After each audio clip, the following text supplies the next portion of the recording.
The ongoing civil war in Yemen, the world's worst humanitarian crisis, with more than 22 million people, that's 3/4 of the country's population, in desperate need of aid and protection. The war is nowhere near an end, and still it is being largely overlooked. On August 9th, the sights of dead school children struck by a missile on their way back from summer camp sent shockwaves around the world. Now, weeks after this incident, reports out of Yemen suggest that it was a U.S.-made weapon that struck the bus, raising questions as to the U.S. support of the Saudi-led coalition fighting the Houthi rebels.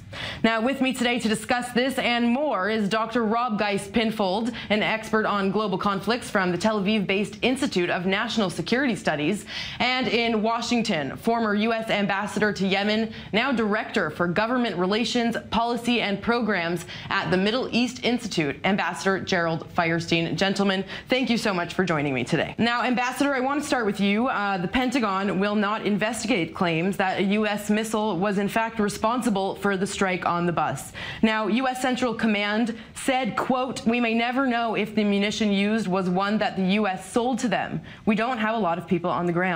What message does that send to the rest of the world?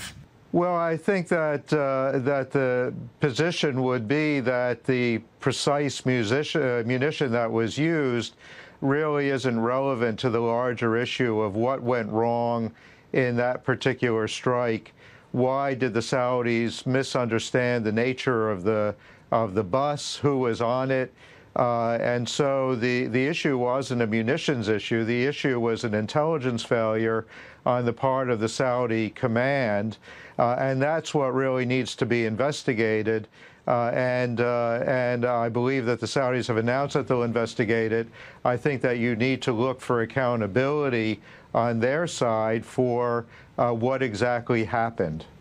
Well, sir, President Obama actually blocked the sale of precision-guided military technology to Saudi Arabia. Some would say too little, too late. However, President Trump was quick to overturn that ban. Was that a mistake? Well, again, I think that the argument in favor of selling Saudi Arabia precision-guided munitions is that if you're using smart bombs, so-called smart bombs, then your likelihood of missing your target, of inflicting collateral damage because of the nature of the munition is reduced. The issue with the bus wasn't the nature of the munition, it was the nature of the information that led them to decide that that bus was a target. Now, Dr. Pinfold, I want to throw it to you. What is your take on this? Well, I obviously agree with Ambassador Feierstein. This was an intelligence failure on behalf of the Saudis. But, you know, the statement that you read out there about the U.S. saying we don't know who made the missile, we don't have many people on the ground, that really shows willful blindness on behalf from the Trump administration, because it's been reported from many outlets, in fact, reputable ones such as The Guardian in the UK, that this was a U.S.-made missile, even speculating as to what company was behind it. And the fact that the U.S. are now opting to say we basically don't know what's going on, to turn a blind eye, that shows how much of an own goal the Saudis have scored with this intelligence failure. The situation we're seeing on the ground is very similar, actually, to what's faced by Israel. We're seeing Saudi Arabia trying to deal with a very dangerous armed non-state actor in its neighborhood. And the Saudis are learning, just like the Israelis, that even if your public supports the use of brute military force, it still has to be done smartly and strategically, otherwise you're going to alienate your allies worldwide. Now, I want to zoom out a little bit on this issue. Ambassador, the next question is for you. What is the general intention of Saudi Arabia in this situation? Well, I think that the Saudi goals in Yemen have been clear from the very beginning. And that is, I would say that the Saudis have three key objectives in their intervention in the Yemen civil war. First is to safeguard their border, to establish a secure border between Saudi Arabia and Yemen. Second is to ensure that there's a friendly government in Sana'a, that there's a government that they can deal with. And third is to ensure that at the end of this conflict, you don't have an IRGC or Hezbollah presence in Yemen.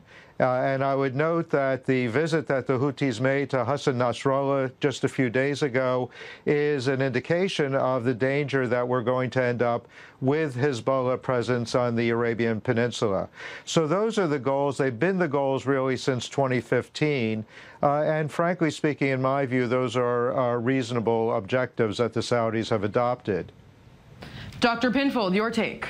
Well, I think, again, Ambassador Feierstein is right. The Saudis do have legitimate security concerns here. Saudi Arabia shares a border with Yemen. Missiles have been fired from Yemen at Saudi cities. The Saudis on their border are taking casualties on nearly a daily basis. So this isn't just a case of, the Saudis intervening in some peripheral conflict far away from them. This really is on their doorstep. And if the U.S. is going to get a change in Saudi behavior, perhaps a better use of intelligence, better targeting in the war, they're going to have to make concessions as well. And, one of the ways that could be done is maybe by stepping up the amount of defensive technology that the U.S. supplies to the Saudis, helping them out with anti-ballistic missile technology, rather than, at the same time just clicking their fingers and saying that the Saudis are going to change their behavior. It just won't happen. There has to be give and take. Does the fact that they're building an oil port mean that they're there to stay? Yeah, absolutely. I don't think the Saudis can go. I mean, like I say, this is on their border. They've invested a lot of blood and treasure in this war. They've alienated friends and allies internationally. The Saudis are not going to pull out overnight. But as I said, they're not just in it for the oil or for the money. They have genuine stability and security interests here. And the job of the U.S., Saudi allies in the international community has to be to make sure the Saudis avoid military intelligence failures like this that are unstrategic and that shoot themselves in the foot whilst pursuing their limited and legitimate goals. Ambassador, do you believe that this oil port is a sign that they are there to stay? Well, I think it's an interesting new development. I'm not sure that we understand enough yet about it. It is conceivably, in terms of development purposes for Yemen, and particularly in the Mahra governorate, which is the far eastern governorate and extremely underdeveloped. If it's a source of money and jobs and larger economic interests for that part of Yemen, it's conceivably a positive development. It links Yemen more closely into Saudi Arabia and the larger Gulf economic structure, and that could be a positive thing for both sides. Now, finally, Ambassador, I want to throw the last question to you. We're seeing the last days of the Syrian civil war and the complex struggle over rebuilding that country. What will that process look like in Yemen? Well, and this is an important point because I think that there's no question that the international community is going to look primarily at the Gulf, particularly at Saudi Arabia, the UAE, to lead the redevelopment part. I think the GCC states have already said that they're committed to investing in reconstruction and development in Yemen after the war is over. They're going to be held to that pledge. And more importantly, I think over the long term, what we want to see in Yemen is a Yemen that's more closely tied into the Gulf states economically. There are opportunities there for development, for economic investment that would provide jobs and other kinds of benefits for the Yemeni people going forward.